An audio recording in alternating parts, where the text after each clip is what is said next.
This is Beyond the System, a podcast created by Charitable in Norfolk. We co-designed this podcast with Norwich Theatre and the Norfolk County Council Social Care Participation Team. We participate in a series of workshops to explore our individual creativity and to prepare us to share this part of our story that we hope will make a difference and make others feel less lonely. Each episode starts with a creative piece and then a conversation on the topic. This episode is Belonging and Diversity. We are joined by Alex, R&M, and NC. Okay, everyone, this introduction's done now. Let's get going. My name is Alex, and this is my poem. It's called 16 on Halloween. She was 16 when she arrived, Halloween night, costume glowing, laughter echoing like a song. She didn't know the words to. From the back seat, she watched children run between houses, face painted. Language flying past her ears like birds she couldn't name. The house looked ordinary, the woman at the door smiled kindly. But kindness does not translate when your world has just shifted continent. Dinner was offered, she declined. The spice was missing, the warm taste unfamiliar. That night, she sat on the floor of her new room, surrounded by silence and question. The bed was made, but her heart was still unpacking. Weeks passed, trying to decode a culture that feels like a puzzle, missing half of its piece. English wasn't her second language. It wasn't even close. The carer spoke gently, but words felt like a fog. The social worker used acronyms that sounds like secrets. She was far from her family, far from the rhythm of her own language, far from the food, the festival, the stories that shapes her. She didn't know how to act without sounding ungrateful. Didn't know how to explain that she wasn't just new to the whole house. She was new to the way this country understood care. It took time to learn the language, time to learn that difference was not something to hide, that her clothes, her custom, her accent were not a mistake. Time to see that diversity wasn't a barrier, it was a bridge. She learned to cook her own meals, to teach others her traditions, to wear her culture with pride, to ask questions and to answer them too. She learned that identity isn't something you leave at the door. It's something you carry into every room until the room learns to welcome it. She learned that care can look different in every language, but it still feels the same when it's real. She's 22 now, her own place, her own family, her own blend of culture woven into the walls. She still looks back on the journey, on the struggle, on the people who didn't just tolerate her difference, they celebrate it. She met others who've crossed oceans of their own. She met workers who listens with open heart. She found a home, not in one culture, but in many. Because diversity isn't just about being seen, it's about being understood, and understanding is the beginning of belonging.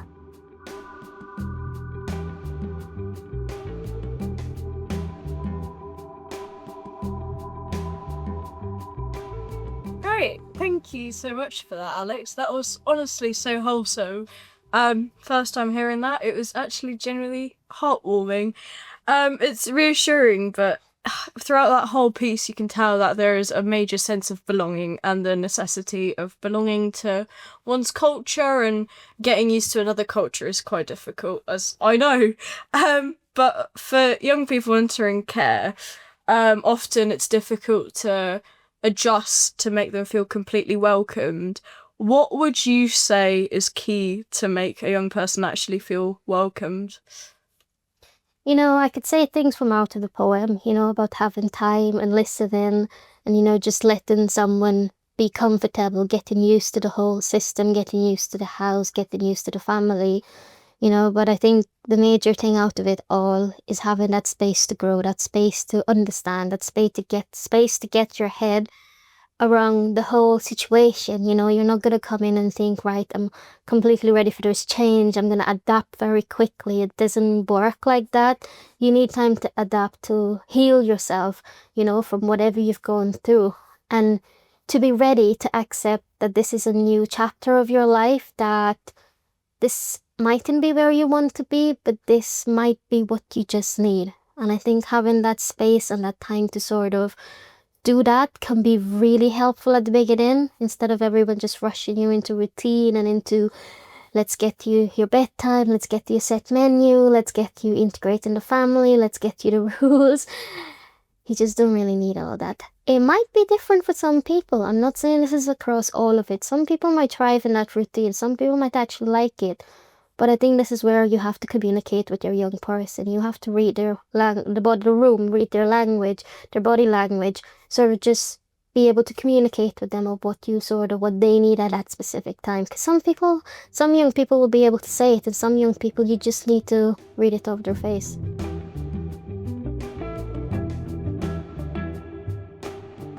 I think it's clear that you speak with a lot of experience in having this journey of integration, of learning sort of to adapt and intertwine this very novel, sometimes alien culture into sort of what you might have already grown up with, what might have already lent itself to your to who you are as a person.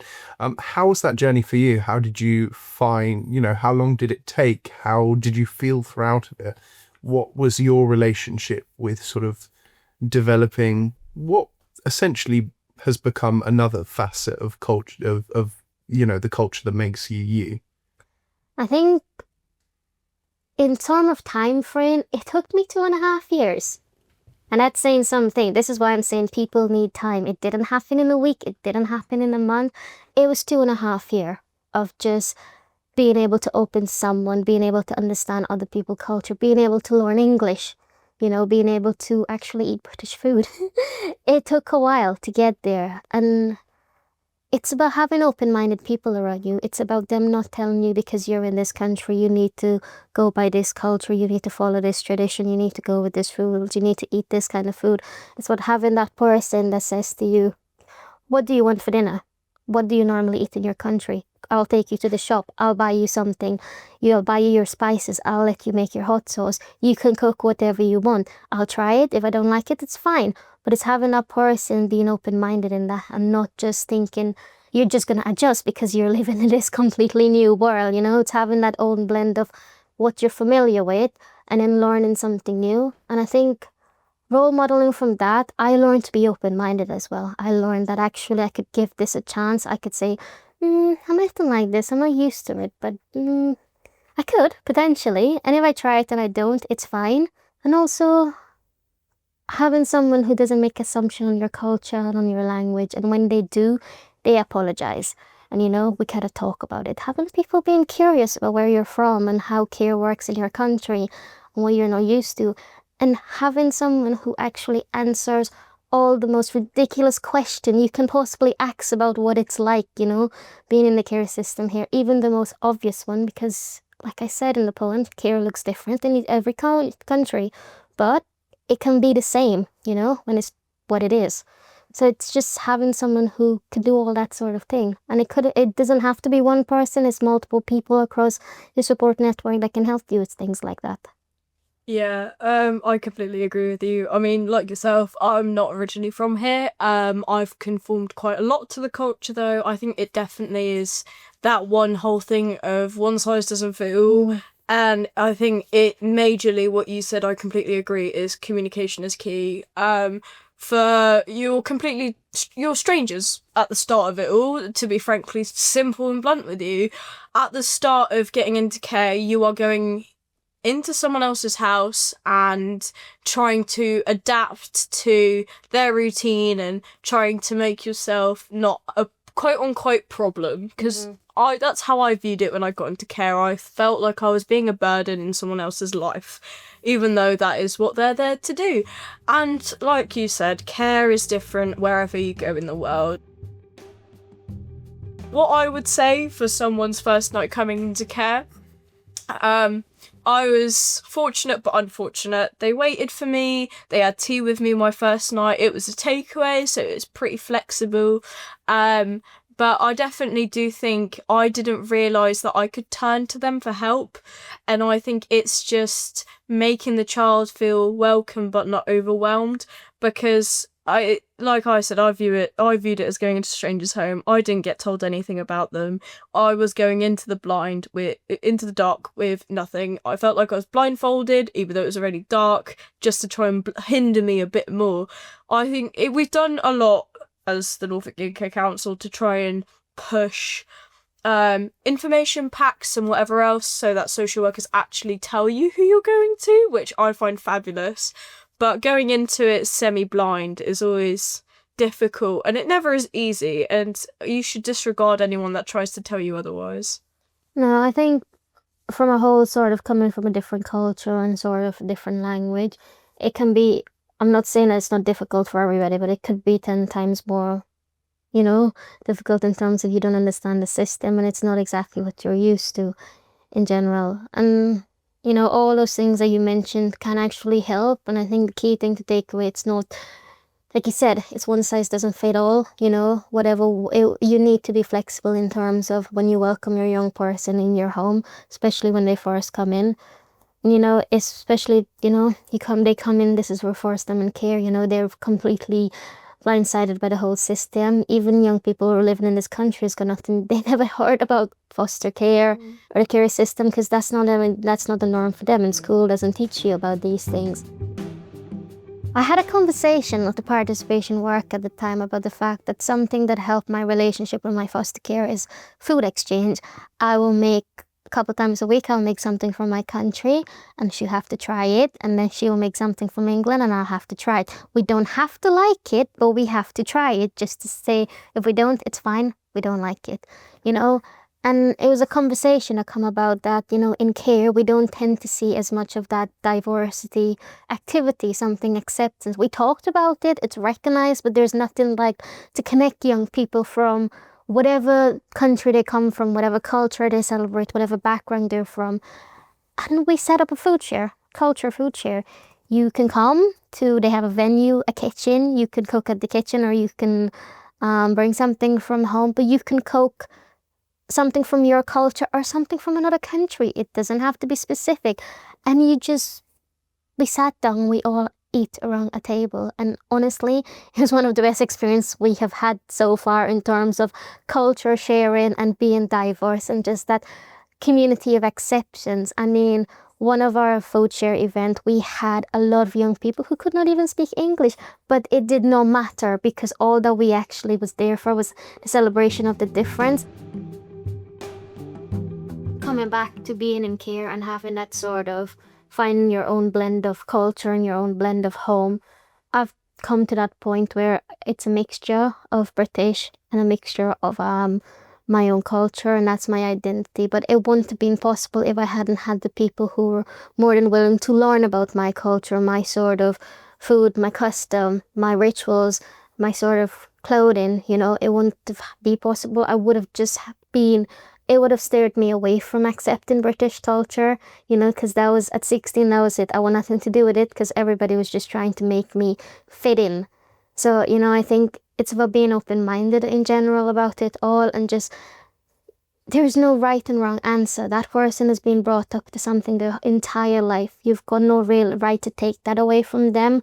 And at the end of the day, their identity you've got no say in it, You can take part in it, you can try and guide them to something, but you can't exactly change someone's identity and their culture, especially their culture identity.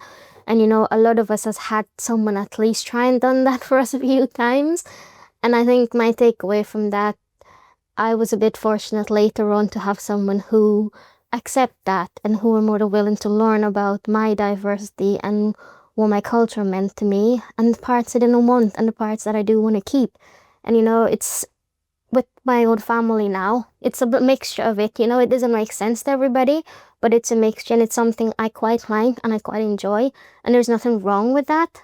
You do find a sense of belonging when you get comfortable in what you're learning to adapt to now and what you actually know. The bottom line is that cultural exchange is an invaluable resource, and everyone, I think, in this room has seen the importance of it, of understanding, or being exposed to other people, other countries, other cultures. But when you bring people together from all of these different walks of life, with all of these different understandings of what life and culture and identity is to them, you eliminate those sorts of, otherwise futile questions. You understand that people are still taught the fundamental values of kindness, of sharing, of community and solidarity.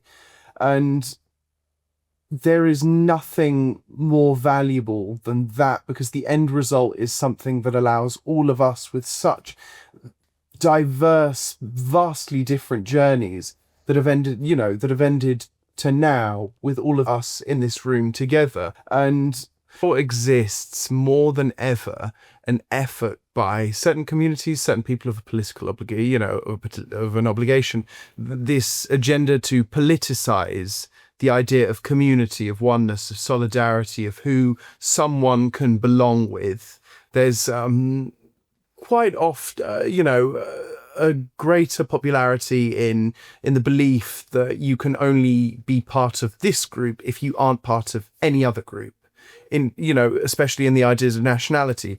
And when you brought up the food share, I think that was a very good point to sort of counter, those sorts of events do so much to counteract those sorts of reductive ideas, because at the end of the day, you've got people there who speak so many different languages, who might not be able to communicate with one another verbally, but they do in the gestures that we do for one another, namely cooking for each other, serving, breaking bread at the same table together, because that's not something that requires words, that just requires kindness. For many people, food is survival. Food is what brings us together and what stops us not only, perishing from not being able to eat, but also building bridges with those around us. Parents express love to their children and families express love to one another by cooking for one another. And to establish that relationship without even needing to say anything or understand anything from different languages is so powerful in establishing a more empathetic culture.